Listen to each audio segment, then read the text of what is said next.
Good evening, everyone. Welcome to Club at 22, the Rangers podcast. It is almost said Friday. It's Tuesday, the 11th of June. We are live on YouTube this evening. It is Club Live on a Tuesday night for a change for you guys. As I mentioned a few weeks ago, be a change in the schedule just at the moment while Carney's dealing with real life things at the moment. But we'll try and bring you as much content as we can. As always, housekeeping. Like, share, subscribe. Support this channel. All the support we get is phenomenal, but keep going with it, guys. We need it more than ever at the moment.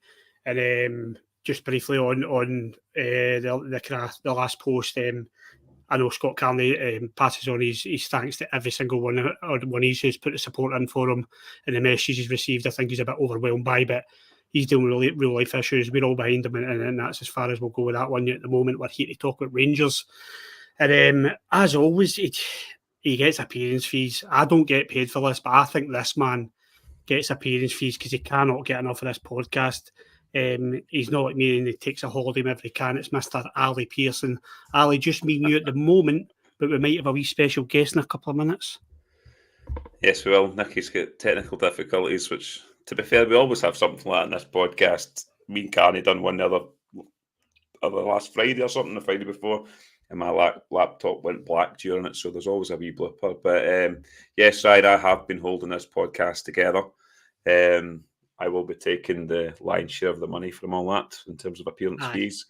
Obviously, yourself, you were on your, I don't know how many holidays that is. I was actually saying to my missus today, and I'm trying to calculate how many holidays you've had, and we're not even halfway through the year yet. But the private jet's been well used. I get it tight in the chat as well, not just for you boys, but I get it tight in the chat about holidays. And if you've got a bit of a brain on you, you'll realise that they're not just holidays, it's scouting missions I'm on. I mean, there's no coincidence, Ali, that I'm just back for Italy last night and Rangers go and sign a boy for AC Milan. Put two and two together, mate. I'm out there working. I never stop it. So I brought this boy back and we'll see how he does. If he's not very good, then you'll never see me again. Pearson, it's simple as that. How did the podcast go last week then? I didn't catch up on it. Was it just a wee chat about the players that have left? Yeah, me and Carney did one. I'm trying to think. It wasn't last Friday. It was the Friday before, I think it was. I'm trying to sort of retrack my steps here. It wasn't last Friday. It was the Friday before. We kind of touched base on the end of the season, what we think might change in terms of players. We talked about Jefte. I think it's Jefte you pronounce in terms. He was confirmed at that point, so we discussed him. And we probably thought we wouldn't get through the hour, but it was over an hour we talked about Rangers. But there is a lot happening in the world of Rangers. I did see there was a comment there from Blue Nose John, who lives out in Frankfurt, who we have met, Ryan. Yes, I can confirm that Scotia is on his way to Germany. I talked to him literally about 10 minutes ago. He is getting a flight from Glasgow down to London. He's sleeping in the airport tonight, and then he's getting a flight first thing in the morning from London. I don't know if it's Heathrow or Gatwick to Madrid, and then he's going Madrid to Munich. So yes, he will be in Munich for 6 o'clock tomorrow if all goes well. He is camping in a campsite in Munich as well. So only Scotia could do that. So yes, everyone knows what Scotia looks like, but yes, he will be there and he has a ticket for the opening game against Germany as well. So yes, you will see him there, John. That's brilliant. I've not spoken to him for a wee while. Here he is, Nicky Irvine. I knew you wouldn't let us down. Another one who likes his appearance fees. He'll get his full 90 minutes here tonight. But we've not really spoken about much, Nicky. We're just catching up with each other at the moment. I've not seen you for a few weeks, mate. How are you? You getting on? Not too bad, mate. Laptop's not been turned on in a few weeks, mate. I'm obviously still on paternity leave, so I decided they wanted to do a year's worth of updates, mate. So apologies that I'm late. But no, it's good to be on. It's good to see the both of you. It's good to get a couple of us on the night, mate. And talk all thing Rangers. Just try to catch up with Alan what happened in the last pod because, well, obviously I've went a wee holiday. I've already had a ribbon for going on another holiday, Nicky, so you don't need to stick the boot in either. But it was a scout mission. We're trying to get away with a scout mission with that one. But good to see you, mate, and good to hear that Scotia's doing well and he's on his way to Germany for the Euros. So I won't see where my allegiance lie in that game. But on the Germany. Right, anyway, we're here to talk about bigger things than the Euros or Scotland, and it is Rangers. We need a Rangers fix, boys, because I've literally put them down for a few weeks. Had stuff on with going on holiday and whatever and working, blah, blah, blah, but I was doing a bit of catching up there, and there's plenty to talk about. So firstly, I'll bring up the friendlies that were confirmed yesterday. So Rangers will play. We already knew about the Man United game. They will play Man United at Murrayfield on the 20th of July. That'll be a 4 p.m. kickoff. They also announced Birmingham City away on, I think that's a Wednesday. It's the 24th of July. That'll be a 7:30 kickoff, and they will also play Union Berlin, who I think I pronounced Onion Berlin. I might be wrong in saying that, on the 27th of July at 4 p.m. So another away game there. Pretty decent fixtures in my eyes. How strong a team the Man United one will be, I don't know, in terms of us getting our transfer business done, and also they'll have quite a few players at the Euros, I would imagine. But good to get the fixtures confirmed. At least we know who we're playing so far, and a couple of tasty trips for boys that go away from home. That's for sure. Are there any fixtures there that kind of catch your eye? I know you're going to the Man United game. I've decided not to go to that as far as it stands at the moment. But any fixtures that stand out there for that you're possibly thinking about going, or do you think there'll be decent games for Rangers? Well, I'm going to the Man United game, as you know, Ryan. I was looking at other ones. Birmingham, it's a midweek one. I know I won't be going to that. I've got, like yourself, Ryan, my holidays are the tail end of the year this year, so I'm away in August and I'm away in the end of September as well, so I don't have much holiday allowance left, and I don't think my missus would be overly happy if I was disappearing watching Rangers again. So, the Birmingham one, I would say like Trevor Francis sort of memorial type game they're doing down there. I seen they've just confirmed they've got a new manager who was Celtic's assistant manager with Brendan Rodgers the first time. Is it Chris something? I think his name is. I think he's just been announced the Birmingham manager, so he'll no doubt get pelters with the Rangers support down there. The one for me, Ryan, and I've been to the stadium, is Union Berlin. Me and Carney and Scotia went out for my pal's stag in Berlin, and we went to a Union Berlin game when they were in the first division in Germany at that time. And what a stadium that is, by the way. It's in the middle of like a forest, and the way they do it, I mean, obviously we went to Hoffenheim last year, Ryan, with the beers and that. I mean, it's properly done, but for the boys going out there to Union Berlin, it's a fantastic stadium. It was, I actually left at half time to go and watch bloody Rangers play Ross County away back then. It was a game when we won 3-1. I think Herrera scored the last game or something. That just shows how long ago that was. But Union Berlin, that's a cracking one. I did look at flights today, Ryan, for it. You're talking return for Glasgow, it's 450, nearly 500 quid for flights. If you want to go via somewhere else, it's still 300 quid. So I doubt I will be going on that one. I don't think I'll be allowed to go on that one, Ryan, even though I looked at it. But for the boys going out to Union Berlin, that is a fantastic stadium, and you'll really enjoy yourself out there. Yeah, the fixtures, I think they're quite tasty. Like the Man United one for me, possibly a money maker. I think it's want to take the kids to possibly. I know the tickets what are they about? Run about 40 quid, Ali? Is that correct? Aye, plus it's about 45 quid for the cheap tickets, all the way up to about 80, 90 quid. Aye. So it's strongly priced. You know me, mate. It doesn't take much for me to say no. So that'll be a no for me, that one. I'd rather spend 40 quid in the pub, to be honest with you. But Birmingham away, I love going to England with Rangers, and Germany must be my favourite country to go on away trips. They nail it. They absolutely nail it with their stadium and their facilities. You can have a drink in the ground, and as John knows, Blue Nose John knows, we enjoyed ourselves in Hoffenheim. It was absolutely fantastic. So yeah, that's a great one. I did have a look at the prices as well with the flights. I won't lie, I looked at them yesterday when I landed for Italy last night, and I had a wee look at them just before we come on as well. And I don't know. Maybe I should have got a dog as well, Ali. So I've got an excuse not to go. Nicky, these fixtures, I think they're decent fixtures that Rangers have announced. What, any that catch your eye at all? Any you're thinking about maybe going to or taking the boy to? Nah, I doubt it, mate. I am busier than Niles Coppin at the minute, mate, as you can imagine. So, no, listen, I think on paper they all look good, right? They look like decent fixtures. I would probably agree, Ryan. I think the Man United one, I think it'll probably be a B team. I think it'll be a money maker, a bit of a commercial game more than anything. But Birmingham, it'll be a good trip for boys to go down south and do that. And like Ali, I've been to Berlin as well. What a city, by the way. Unbelievable, Berlin. It's massive, by the way. I can't believe how big Berlin is. It takes you an age to get from one side to the other. So, again, unbelievable city for fans to go and take in a game there. I've not been to the stadium, mind, but it's an unbelievable city, and I'm sure the Rangers fans will have a good time. But I think we'll probably get a couple more. I would be surprised if it's just 3. I think there'll be a couple more that will be kind of sandwiched in there somewhere.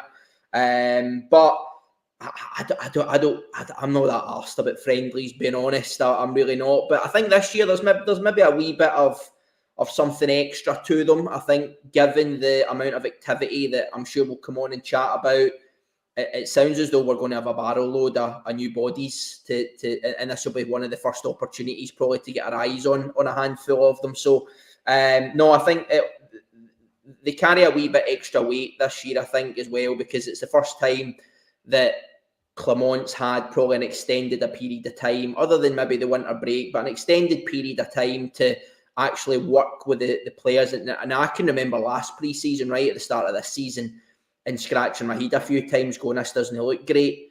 I'm hoping that this season we'll maybe see something a bit more positive. We'll see maybe a bit of structure come together. And like I said, we'll maybe see some of the fresh faces as well. So, no, I agree. I think on paper, they all look pretty good. Really good trips for the fans. But no, I'm just too busy, mate. I'm on paternity for another 3.5 months-ish, but I'm just going to be too busy, unfortunately. So it's going to be a TV effort if I can catch them, unfortunately. Nah, that's it. Family comes first, and you've got a very newborn into the world, mate. So your hands are more than full. I can vouch for that. I just thought it'd be interesting to discuss, and I'm not fully decided. I think at Birmingham one, I'm probably definitely rule myself out because I'll need to take annual leave, and that's just not happening for me at the moment. At my work, I think I've got maybe 1-2 holidays that I push left for the rest of the year. But Union Berlin, I'm not going to rule out just because it's on a Saturday. If I can blag some sort of flight elsewhere, or I don't know, I'm not ruling myself out going to Union Berlin just yet. Because I do love Germany and I love Berlin. I totally agree with you, Nicky. I've been to Berlin a couple of times. Christmas markets, I went in December twice and love it. I love the city. It's absolutely brilliant. So yeah, Rangers fans will have a great time. MD in the chat if you're going, enjoy yourself. Berlin is a fantastic city. And while I'm speaking about the chat, get involved in the pod tonight because we've got plenty to chat about, but it is your pod as well. This time of the season, I've mentioned loads of times how I find these pods hard to talk about because you're just talking about things that are up in the air at the moment in terms of transfers, but we will talk about transfers that have gone through. I know you boys touched on it. The Jefte transfer, but I've not had Massey on it. So we've got Jefte, the left back, through from Fluminense on the 24th of May, 20 years old, 6 foot, which is a positive for me because I think we're a small team. 31 games he played for Apoel in Greece in the first division, and I think they won the league as well, which is a good thing, so he knows how to win things. Nicky, I'll stick with you. I don't think you were on the pod and discussed this one. Apologies if you were, but what's your views on this signing? This is a left back. We were linked with him at the end of the season, so it looks as if there's a lot of smoke with it, but it's finally done, and yeah, we've signed a 20-year-old left back from Brazil.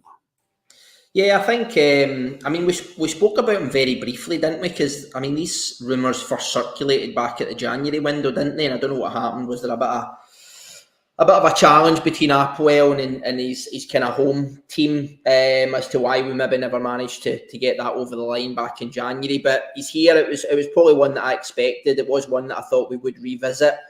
Again, I can't claim to know a huge amount about him in terms of following Apoel, but again, looking at the kind of YouTube videos, he looks quick, but he looks aggressive. He looks very much like more of a Yilmaz than a Barisic, which I'm all for, by the way. You know my feelings on Borna Barisic. So he does look as if he's very attacking. He's Brazilian, right? When have Brazil ever had fullbacks that their main piece is defending, right? You think of Dani Alves and Cafu and Carlos, right? Their entire game was just attacking and trying to score goals and create goals. So no, he looks at an exciting prospect. I do think at age 20, he'll probably come in as I expect at the minute an understudy to Yilmaz. Obviously, there's a lot of question marks over Yilmaz at the minute in terms of will he be here in August. I know there's still interest in Turkey. I know there's a lot of interest in Germany as well. It wouldn't surprise me if Yilmaz goes out the door. I know it'll break your heart, Ryan, but it honestly wouldn't surprise me. I'm not really too. I know it was signed pre-Clement, so I'm not really too sure how much Clement. He certainly preferred him over Barisic, but the injury record doesn't look good when you look at the kind of 24 months or so that he's been here. The injuries have been a challenge. So there's still. I think there's still a chance that Yilmaz goes out the door. I expect that if Yilmaz does go out the door, we go into the market and bring in a number one left back would be my view. And I think this boy Jefte or Hefty, however we want to pronounce it, I think will be the understudy. But listen, I think it's positive, right? I think when you get into a transfer window, right, you want to come out it stronger than you went into it, right? And obviously Borna Barisic is went out the door. Do I think on paper this boy Jefte looks better than Barisic? I think he probably does. Barisic has been a ball and chain for this team for about two and a half years now, right? His negativity on the team and the way we want to play has a massive impact. So it looks as though even if he is the understudy, if Ridvan's still going to be the number one, or if we do delve into the market for a new left back, it does look as if he's an attractive option to play the kind of backup role. So no, as I say, again, pre-season, these friendlies, there'll be an opportunity to see a bit more of him. He's in the door early, which I like, along with some of the other names that we'll come on and kind of chat about. But no, I think he looks an interesting prospect. And I think the key thing for me, Ryan, I know we'll come on and talk about some of the other names. We appear to be shopping for the right profile now, right? How refreshing is it, right, to not just be continuously linked with journeymen in the Championship, which is what the last 3 or 4 years have consisted of, right? Nils Koppen and Clement clearly have a bit of a strategy where they're looking at young, upcoming talent, right, that we can provide with a platform to give them an opportunity to break into the first team to perform. And then that's when your kind of player trading model should come into full swing, right? If Jefte comes in, he plays an understudy for a year, he kind of breaks into the team maybe when he's 21, 22, you maybe look to move him on at 22, 23, right? And hopefully you get a profit on him. So, no, it looks like an exciting prospect, mate, and it'll be good to see him in some of the pre-season games, hopefully. Yeah, I'm looking forward to seeing him. I think you make a good point about it's always good to get players in early, but I think South Americans usually take a bit of time to settle in. Culture is completely different here to what they're used to. I know he played in Greece and obviously that's Europe, but it's a totally different culture coming to Scotland, weather, etc. But I think getting a South American in early doors is definitely a positive move. Whether he is seen as a first choice left back or is he going to play further up the pitch, I'm not sure. I've not seen any of them at all. But it excites me that we're. I totally agree with you. Videos, Ryan, he might play the both of them, right? Because he gets right up and down the line. He might play the both of them on the full left hand side. That's it, and I think you're going to see a totally different left hand side based on the Cortez loan deal as well. So there's definitely a change up on that left hand side, which is positive, and it's we're shopping a completely different market. Ali, I know you've spoke about Jefte. I'm going to go with Jefte on the previous pod with Carney, but not to paint the wall again, but what's your thoughts on this signing? And also, is this the end of Yilmaz? There's always smoke about Yilmaz leaving. There was smoke in January. It didn't materialise. He came out last week, I think it was, and said he does not want to leave. I spoke to his family, obviously, yesterday. I speak to his family every day, make sure I keep in touch with him. I've got the cardboard cut out in my garage. I go out there and speak to him every day. What's your thoughts on this transfer and Yilmaz? I don't think he'll go. Just by the rumbles of he doesn't want to go, and coming out of the club to various other platforms, not ourselves, but other platforms who are probably more in the know than we are, Ryan, have said the club don't want to sell. The club will sell him. If somebody comes in with an offer, Ryan, that we can't refuse, he'll be sold. But if not, he's our left back for next season. I'd like to see him as a left back next season, and I'd like to see him with a decent pre-season under him, under Clement, who's going to really they'll win for a fright. Some of these Rangers players, the pre-season he's going to give them, but a good pre-season for him, and he starts as a left back next year. So I think he will be there. Yilmaz, Jefte, I agree with Nicky and what me and Carney talked about. He is the right profile, age, young, quick, athletic. As you said, he's 6 foot, Ryan. You can see the type of player Rangers are going for now. Shopping in different markets, which we need to do. Celtic have obviously shopped in a market and got success from it. We're looking over in South America at the moment. We've had a couple. Cifuentes, I know he came for, he was the MLS, so I think he was Ecuadorian, I think. Didn't really settle here, and we've seen what's happened to him, and interesting to see what actually happens with Cifuentes, because he'll be back at Rangers for pre-season in a few weeks. But I have to, like I say, he's done well on loan where he was last season. He was at Fluminense, wherever he was. But we'll get to see him in the friendlies. But he looks, like I say, he looks the right profile. And I agree with Nicky. If he's understudy to Yilmaz and he makes his way into that Rangers team, you sell him in a couple of years for a profit, hopefully. So, yes, it'll be interesting to see what he's like in the blue jersey and the friendlies coming up. Yeah, I'm looking forward to seeing him. It's good we get him in early. It'd be interesting to see if they played Yilmaz as well on the left-hand side. I'm not buying this that he's leaving, obviously. I'm not, because I'm a fan of him, but the injury-prone thing I get. I know people make a point about Yilmaz being injury-prone. He did play 32 games last year. He was out of favour with both Beale and Clement. They both chose Barisic over Yilmaz, unbelievably. And Yilmaz sat on the bench fit for both of them at times, and he played 32 games. So I think to say he's injury prone is maybe a wee bit harsh, but yeah, it's up for discussion, put it that way. But injury prone is a tag that you could put on most players at Ibrox in the moment, unfortunately. And also, great point from Dynamite Heady. Why does Ryan keep saying that Jefte played in Greece? It was Cyprus. Always got those two mixed up. Thanks for that, Dynamite. Apoel, wasn't it? Yeah. Apoel, thank you. I said Greece. Don't know who I was thinking of. But thank you for that. Appreciate it. My geography knowledge is shocking considering I go so many holidays. But hey-ho, I'll get myself to Cyprus one day. The next signing I was going to talk about was Oscar Cortez. So we got the loan deal across the line on the 3rd of June. Also 20-year-old. So another 20-year-old. This one for me, boys, is a really good bit of business. We spoke about it at the end of the season. I said I really hope they just loan him, because we can't just go and spend money on players when we've only seen a wee bit of them. I don't imagine his parent club were inundated with offers, considering that he was injured he got a bad injury at the end of the season. So for me, this was a great bit of business. Rangers have got a loan deal and an option to buy on the 3rd of June. I think they announced that one. I'll stay with you. Cortez, what was your views on him at the end of the season? Well, before he got injured, for me, he looked as if he had something different up front than any other player we had. Positive on the ball, very direct. And when he got injured at Kilmarnock that night, I pretty much said to myself, we are humped up front now. Yeah, I really liked him. And it's an obligation to buy Ryan with Cortez. So he's the same as Diamande, so we will be signing him.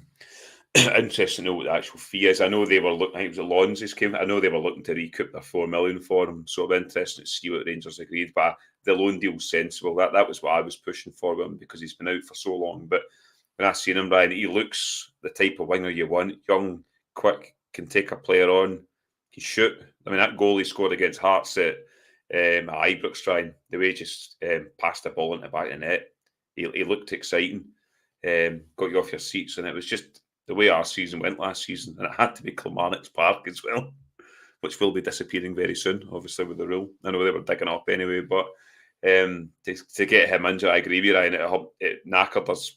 You look what we were left with at the end of the season in terms of our front three. If we had a fit Cortez, I think we'd have had a better chance, but excited to see him next season, Ryan, because he will be fit. He'll be ready to go in pre-season.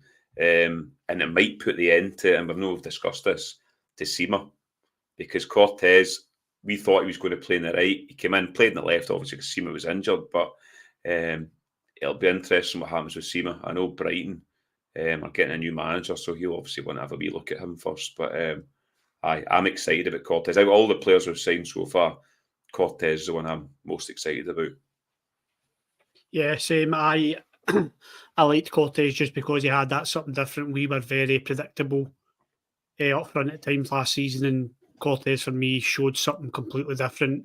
And I know the finish you're talking about against Hearts, it was very cute, and he just seems to have something about him for me. I wouldn't have went and splashed 4 million on him straight away, but I think Rangers have done well with the loan deal, obligation to buy.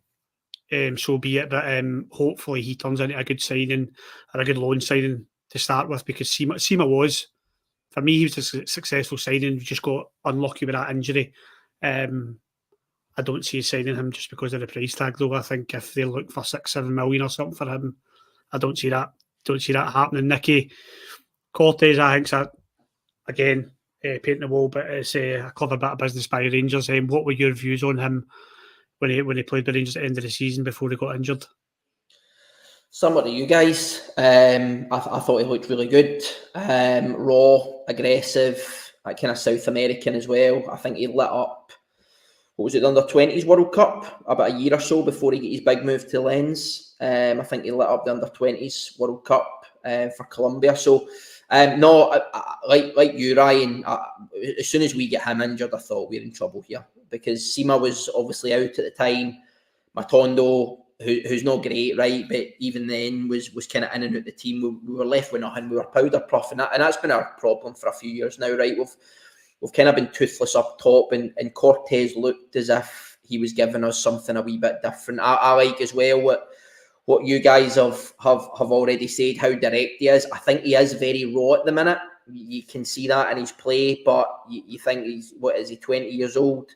As time goes on, he will naturally get better at that side of his game, but he just gave us a different option, and it just puts question marks in fullbacks' heads, because they don't know what he's going to do, right? He kind of can go both sides, inside, outside. We've seen even in the 5 or 6 games that we've seen him a lot of the time come inside the park and get shots away, something that I scream at this team that we simply do not do enough of.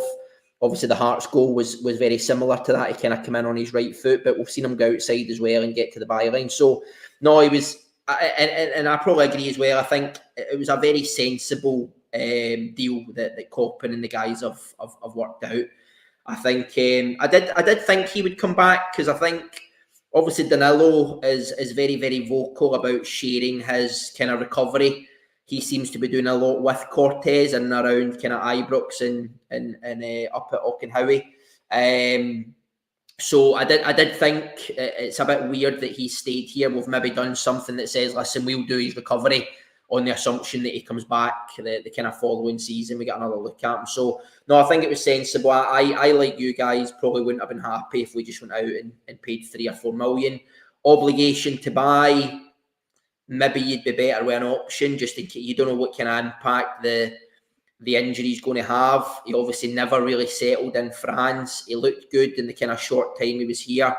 If it doesn't work out, you're kind of stuck with him. But you'd like to think that his stock is still fairly high off the back of kind of what he done in South America, that you would probably be able to move him on anyway. So, no, I think, again, it looks a good option. I think the only thing that concerns me, Ryan Ali, is when we're obviously crying out for wingers.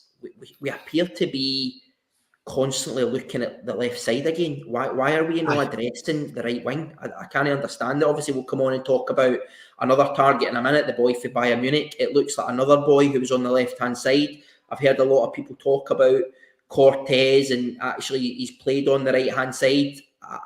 For me, he looked so much more comfortable on the left. We've seen a lot more of him on the left as well. So I think it's a sensible approach, but I think as we move on through the window, we need to think about addressing that other side as well, because that's one of the problems we've had for a number of years now. We've always been strong on that left-hand side.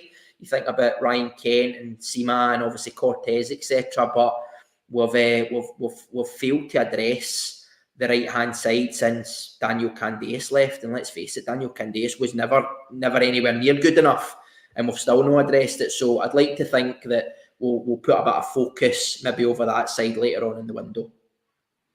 Yeah, I was going to ask you actually where do you think he'll play, but I kind of agree with you. I think he's more effective on the left-hand side, and it totally changes up our left-hand side. Though I think the right-hand side will come.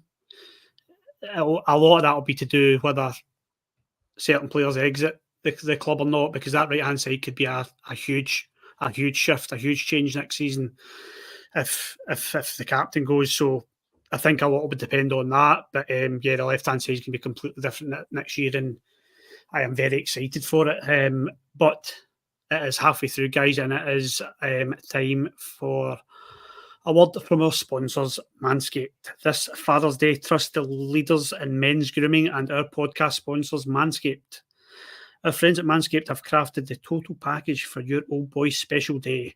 Whether it's for the boys downstairs, his beard, or even the best pair of underwear out there, Manscaped has his bases covered. Head over to manscaped.com and get 20% off and free shipping with code CLUB@22. Remember that old beard trimmer your dad's been using since you were a kid? It's time to treat him to an upgrade. Introducing the face shaver that's a must-have for that smooth, the Manscaped handyman. Powerful and compact, this face shaver isn't just for home use. It's perfect for quick touch-ups on the go. Its precision blades ensure a clean shave every time, making it an essential tool for any man's grooming routine. If your dad prefers rocking a scruffer beard, then the Beard Hedge Pro Kit is the ultimate beard maintenance kit for him. This all-in-one kit includes the Beard Hedge Manscaped's most advanced beard trimmer, along with shampoo, conditioner, oil, and balm for his beard. It also comes with a brush, a comb, and scissors so he can style his beard and moustache like a true gent. I would love to see my dad's face if I got him this. Instead of the standard socks you might get him, he will be as comfy as he can be with the Boxers 2.0. They were crafted with a simple mission to be the most comfortable boxers a man can buy. Get 20% off and free shipping with the code CLUB@22 at manscaped.com. That's 20% off with free shipping at manscaped.com, and use the code CLUB@22. Never forget where you came from. Happy Father's Day from Manscaped. That's a great present to buy any old boy in your life. I just know that my old man would probably laugh at me if I got that. I really would love to see his face if I got my wee Manscaped. I might get him the boxers. Do you know that? I might get him the boxers if they do kid sizes. That's for you, Dad. Boys, we will keep on the transfers because Rangers got a bit of business done. I didn't know it was coming. Like I said, I've kind of stepped away from Rangers the past couple of weeks, but I didn't know this one was coming. So you guys may have, if you were keeping up to date with Rangers social media. But it was Clinton Nsiala. I am looking for Blue Nose John. He will let me know if that's the correct pronunciation. He's very good at correcting my English, and he's a top lad. Clinton Nsiala, so it was confirmed yesterday from AC Milan. He will join the club on the 1st of July. He's a left-sided centre-half. Boys, when did this left-sided, right-sided centre-half start? A centre-half was a centre-half when we were young, no? Like that, you just signed a centre-half and you go on with it. What was Richard Gough? Was he right-sided? Just a centre-half, right? So, anyway, Rangers da moment out of the way. Left-sided centre-half, and this is the first time we've heard from Niles Cloppin in terms of signings. So he said, sharp yourself in, we're excited to add a talented young player in Clinton to the squad. He joins as an exciting talent who we believe can develop and take his next steps under our manager Philippe Clement and his staff. We look forward to welcoming Clinton to Glasgow as we continue to shape the squad ahead of the 24-25 campaign. He's another player at 6 foot, which is up my street. As I keep banging on about, we are very, very small when it comes to corner kicks and set pieces. So he's 6 foot. Downside for me, boys, inexperienced. What I've seen, he doesn't have much experience in terms of senior football. He was with AC Milan under 19s. Ali, this one for me came out of the blue. I don't know if you did any research on this one or you know anything about him, but this lad signed. I've seen a couple of people saying this is the next Calvin Bassey. I think that's extremely optimistic. Let's just hope he can play centre-half for Rangers and we sell him for a profit. But the next Calvin Bassey for me is optimistic. Do you know anything about this lad and what's your thoughts on this signing? No, if I'm being blatantly honest. I know he's come from AC Milan. Obviously, you were out in Italy last week, Ryan, so you're lying slightly to the viewing audience here. So you were out scouting him. But, I mean, again, profile, Ryan, 20 years of age, young, athletic, powerful, ticks the boxes. Milan apparently offered him a new deal to stay there. I doubt he's playing for Milan. If they're offering a new deal, they're offering a new deal to then loan him out somewhere possibly. But he wants to come to Rangers. Probably sees us as a stepping stone to a bigger league, Ryan, which I don't mind, to be honest, because that's what these players should be looking at us. Come to Rangers, win trophies for us, play in Europe, and then you can disappear down to England if you want, and we can make some money on you. So that'll be interesting. Left-sided. I know you had your Rangers Da moment there in terms of this guy centre-half. Could have helped myself. But we've been crying out for left-sided players to give a better balance in the back line, because at one point last season we were playing with 4 guys that were right-footed in the back line. The only guy we had was Ben Davies, who was naturally left-footed. So interesting. Is he coming in as a starter, or is he coming in as a backup to somebody else coming in? That's interesting for me, because I agree he's not played competitive football. He's coming to Scotland. We know what Scotland's like, a bit rough and ready. But yeah, it'll be interesting to see this boy. I mean, he sounds exciting in terms of his development, in terms of where he's been, how he's got to Milan, etc. So I'd like to think you're not that bad if you go to AC Milan. So we'll need to see what he's like when he comes to Rangers. But yeah, first of many. We need a lot of squad players as well, Ryan. I know a lot of folk are banging on about players coming to play in the first 11, but we need squad players as well, because we're going to be getting rid of a lot of players this season. So yes, it'll be interesting, but he is the first of many in that back line, Ryan. I still think we'll be looking for another 1-2 centre-halves potentially, if somebody leaves as well. So, another exciting addition. Yeah, I think we'll look at another 2 if the likes of Goldson's leaving. So it's got to be. We've got to be. This potential word has come in. I see Paul has put in there. He has potential. Other people are saying it's a kind of not a project player, but he shows something. But I think we've got to have more than that for me. But it'll be interesting to see what kind of role this boy plays, whether he is one for the future or whether he is going to be straight in there. Nicky, I don't know if you knew much about this one. I know you messaged me today about the update for Heart and Hand daily update, and I don't know if it was on that in the last couple of days, but this one came out of the blue for me. I think I just landed in last night. I saw the signing been made. Obviously, I was speaking to his family over in Rome and managed to get a deal across the line. But 6 foot centre-half, left-sided centre-half, sorry. And he's at AC Milan. Surely this boy can play football. I hope he got him in decent wages, Ryan. Took him out for a nice meal, sweet-talked him into $5,000 a week, $6,000 a week. No, I think I would agree with Ali, mate. I think it's another one that there's clearly a strategy here with coping, right? You look at every single player we've been linked to, right? You could probably fit them on a very small bracket, right? They're kind of worldwide, but they're all kind of young, athletic, powerful. But listen, if we've got opportunities to take young boys from these big clubs that it's just simply not worked out, your Milans, your Juventus, PSG, Man City, etc., we have to take them, right? They're kind of risk-free to a degree, right? He's come in out of contract. It's kind of risk-free. If it doesn't work out, you can probably shift them on a championship team, or somebody will take a punt on him, $1 million, $2 million, something like that. But you would like to think, right, if he's made not made the grade, if you know what I mean. But listen, he's been picked up by a massive club in AC Milan.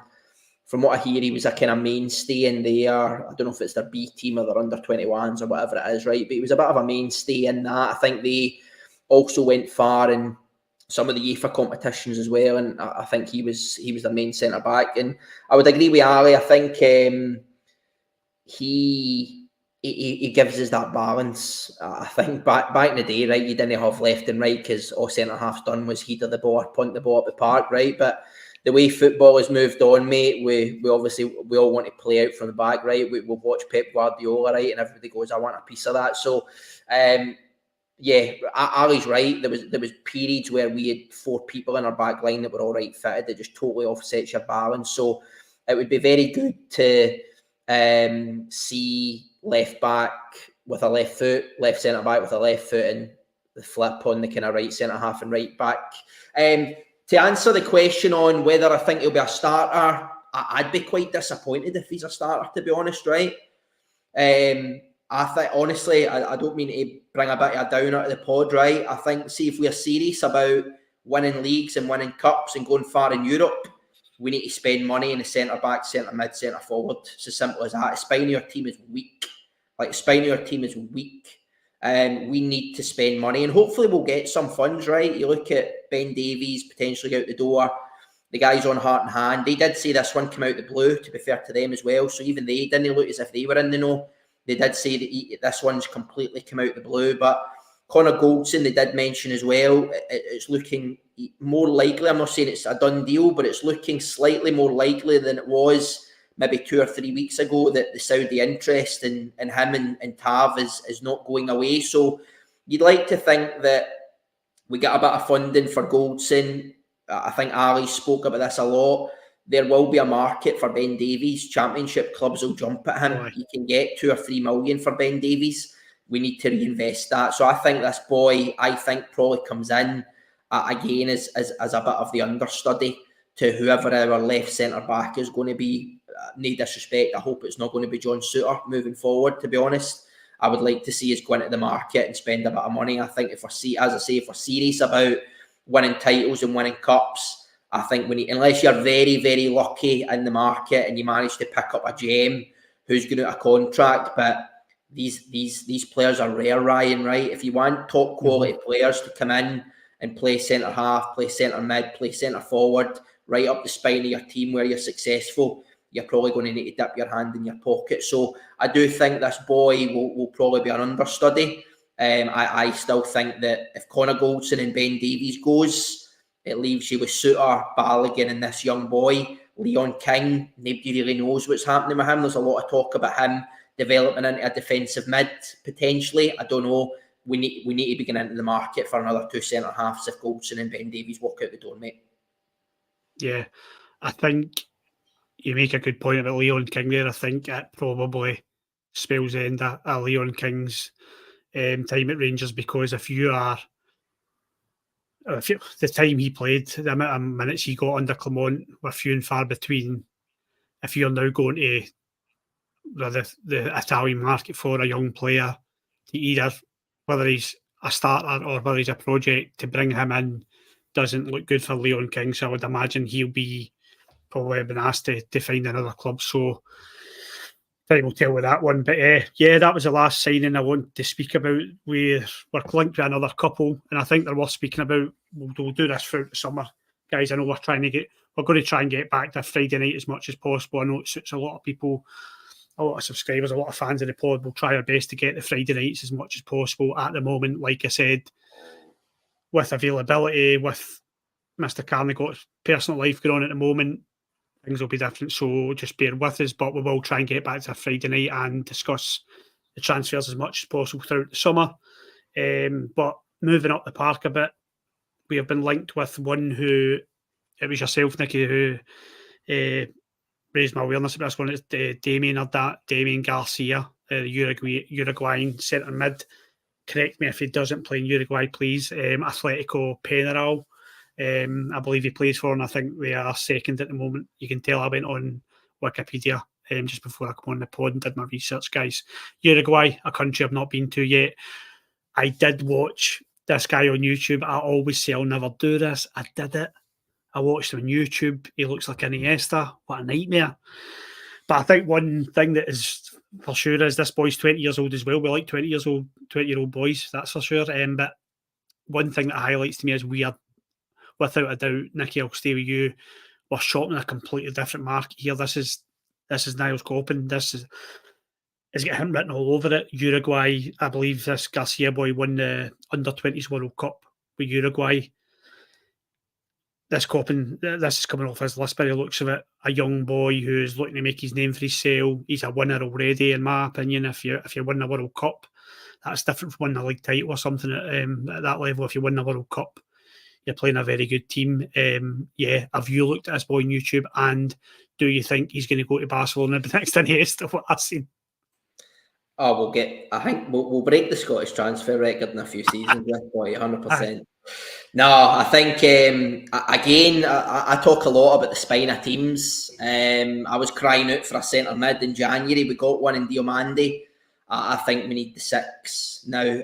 I don't think we've replaced Steve Davis. Again, I harp on. I go back to that 55 season, how effective we were in the league, how effective we were against Celtic, how effective we were in Europe. A lot of that was down to the midfield and the control that we had in midfield through people like Steve Davis.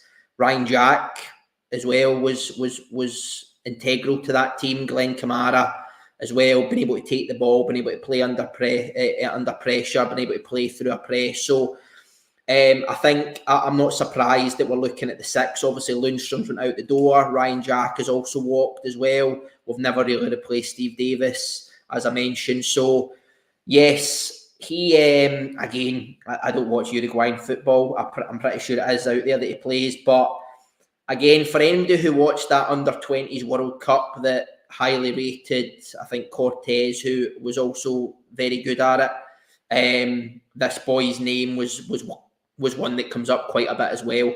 Apparently very, very good defensively. I think I've seen some stats on Twitter over the last couple of days. He makes on average like 10 interceptions and 10 recoveries every single game. That's mental numbers, right? You think about how good teams are at keeping the ball and passing, right? To make 10 interceptions or recoveries is pretty mental numbers. So he does look like another very, very good prospect, right profile. One of the things that probably excites me about that South American market, they're all hard as nails, right? You get very few players over there who are soft. I take your point, Ryan. It can be hard for a lot of these players to settle in different environments in different countries, but they tend to be hard. They tend to be aggressive. They tend to be fit.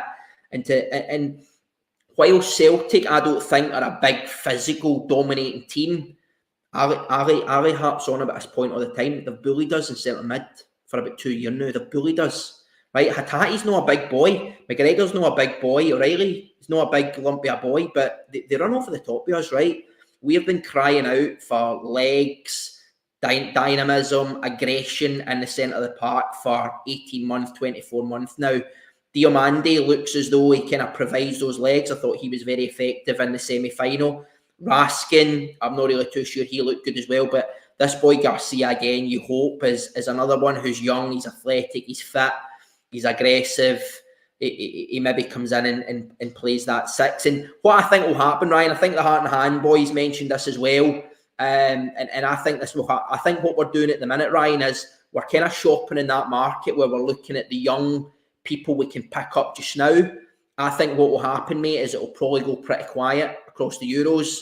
Teams will be busy, agents will be busy, players will be busy. And then what I expect will maybe happen after the Euros, Ryan, is we'll maybe go in and we'll start looking at maybe the more experienced players. Who are the people we can cherry pick that are maybe 25, 26, 27. We can get a few good years out of them. You might need to dip your hand in your pocket, but can complement the young talent that we'll then have all over the park, mate. That's what I can expect. But no, another one, that the Heart and Hand boys sound as though it looks as if it's maybe a goer, provided nothing goes wrong in the last couple of days. It's maybe one we expect over the next week or so. So another one that looks quite good, mate, but I'm just basing that a lot on, similar to you, YouTube videos and what some of the guys who follow South American football are saying online.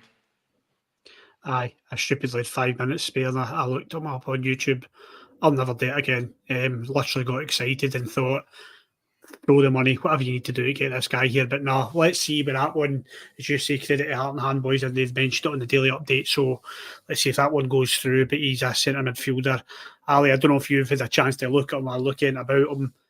This boy Garcia, it does look as if he likes to play the ball quickly into the channels. I think it was Chris BC? I think his name was. Apologies, Chris BC had made a point, said he doesn't think Clement wants to play a 10. By the short time I watched this video, it's funny, that was my exact thoughts. The ball gets quickly played from centre or deep centre mid to the wings over the top of the mid, over the top of the 10 space or the hole. So that would kind of support what Chris is making the point about there. Have you seen any of this boy, or do you know anything about Mali? No, I don't know anything about him. Again, another player that we've nobody's really known about at all. I did the same as you. I looked at YouTube, and of course, he looks brilliant on YouTube, pinging balls about. But again, I know this paint the wall again here. It's the profile again. This 20-year-old, young, athletic. We were so slow as a team last season, Ryan, and Ricky was on about it there. We need energy, we need legs, and it looks like that's what we're looking at in the middle of the park and other areas. So, yeah, he looks an exciting player. We need somebody to play alongside Diamande for me. Is Raskin the guy? I know he did well in the Scottish Cup final. Interesting with him with a pre-season under him, with Clement, how he comes back. Don't know if he is the guy, Raskin, going forward, but we need a guy in the middle of the park beside Diamande. So, yeah, interesting to see what happens with him. But again, another exciting, again, South American. It sounds glamorous when you bring these guys in, Ryan, for South America. So, we'll just see wait and see with him. I agree with Nicky. Makes a good point as well. Like, yeah, that's like another 20-year-old in signing these players who have obviously done well in an international, their short international careers and whatever unders or whatever levels they've played at. But if we were to finish the transfer market, if this was like end of July and we were sitting here with a bunch of 20-year-olds in South America, I'd be extremely concerned, because I've seen it under Clement, Le Guen, where he brought in the likes of Jeremy Clement and who else was it? Carl Svensson, who had done fantastic in their youth careers, and they were the next big thing. I think Svensson was going to be the next Jaap Stam and all this nonsense, and they didn't kick on. They weren't great signings for Rangers. We didn't get the transfer market right, and I also think Le Guen didn't understand the Scottish culture here and what's required to win here. That's something Clement can't get wrong. So I'm hoping Nicky is right in saying that don't mind these young boys, these project players coming in, experience the finished articles almost have got to come in as well to bring these young boys in, show them the ropes and show them how to win in this country. So it's going to be a very interesting transfer window. There's no doubt about that. The last one, guys, is the German striker winger. I noticed who's noted as a winger as well is Yusuf Kabadai. John in the chat, you can correct me if I'm wrong with that one.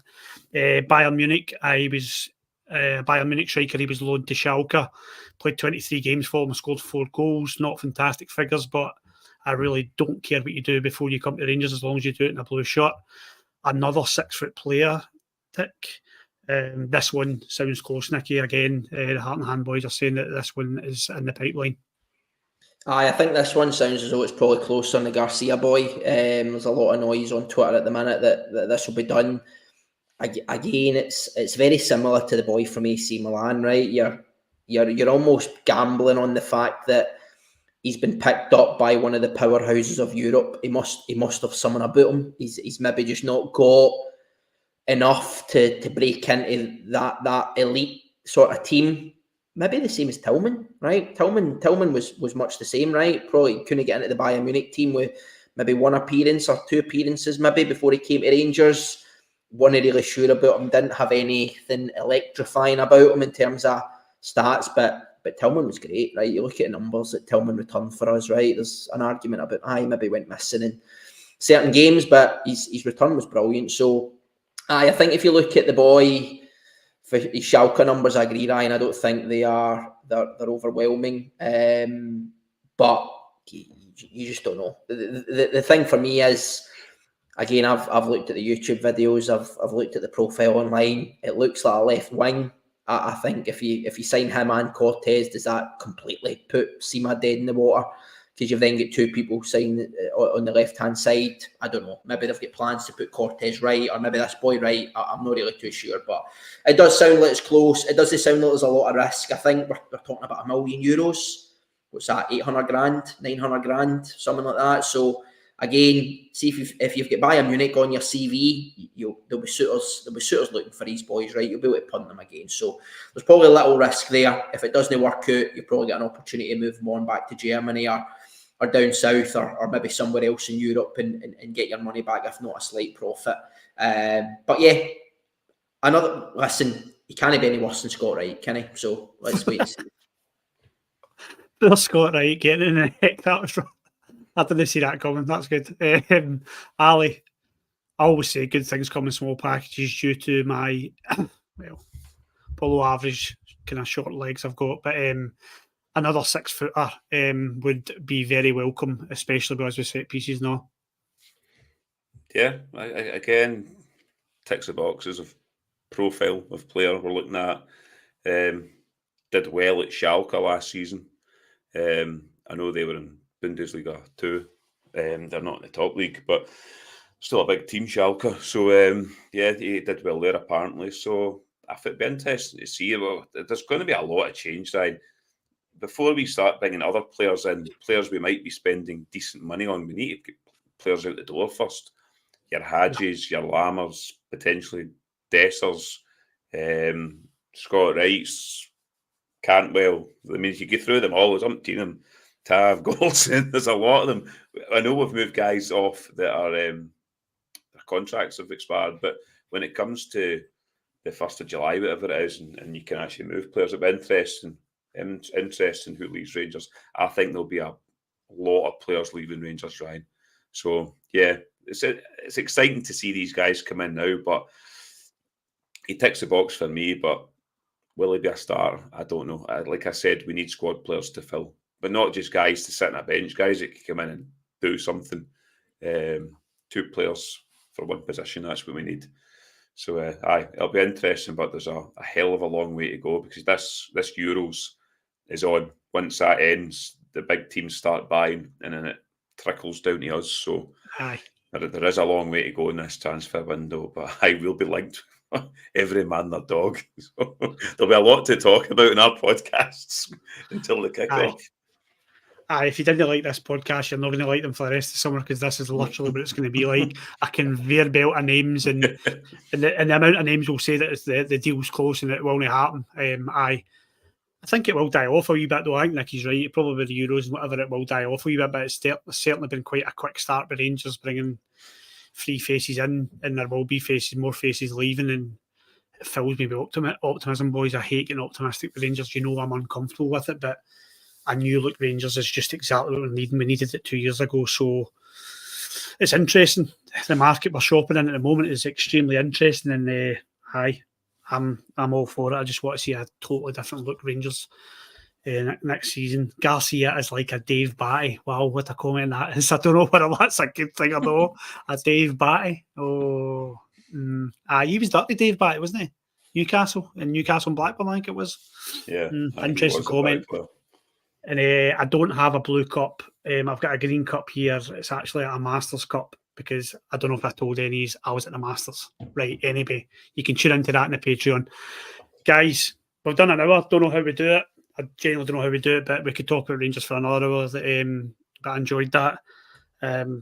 Plenty more transfers to speak about for it. So, like I said, once again, thank you for the support. We're getting this pod at the moment. We know it's all over at the moment, all over the shop.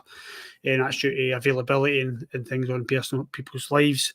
But we thank you for the support and sticking with us. It's amazing to see the amount of names in the chat. I will say goodbye to my guest, Mr. Pearson. I'm all over the place. I keep thinking it's Friday because I'm just back my holiday and we're doing a club live. It's so weird. But Mr. Pearson, it's very good to see you. I'm hoping that you'll be having a beverage with me at the weekend, Mr. Pearson, if you can get a dog sitter. Yes. I think you're all over the shop, Ryan, because you finally joined the 40 Club. I think that's what it is. Nice one. Get that in. It's all downhill for there. I'm 1 year away from it, so I'll be joining you next year. But yes, I can confirm, Ryan, that me and my missus will be there on Saturday. So strap yourself in. I'm strapped in, mate. As a 40-year-old, I need to be strapped in. That'll be the last that number gets mentioned on this pod. Absolutely disgusting. Nicky, really good to see you, mate. I understand if you're not, but it'd be very nice to see you for a beer, mate. If I don't see you on Saturday, I will see you at some point. Yeah, good to be back on, mate. Good to catch up with the both of yous. Saturday, I will see if I can maybe get along solo, mate, for a wee beverage or two. But if not, I'm sure we'll catch up for a beer over the next few weeks over summer anyway, mate. Good to see you. Thank you again, everybody in the pod, everybody that's joined, everybody that listens. Very much appreciated. Stick with us, like, share and subscribe, and all the boys will be back. I think the following Friday, I think about a week on Friday, possibly, to the boys are back. In the meantime, we're Club at 22, and this one is for you, Bob. Cheers.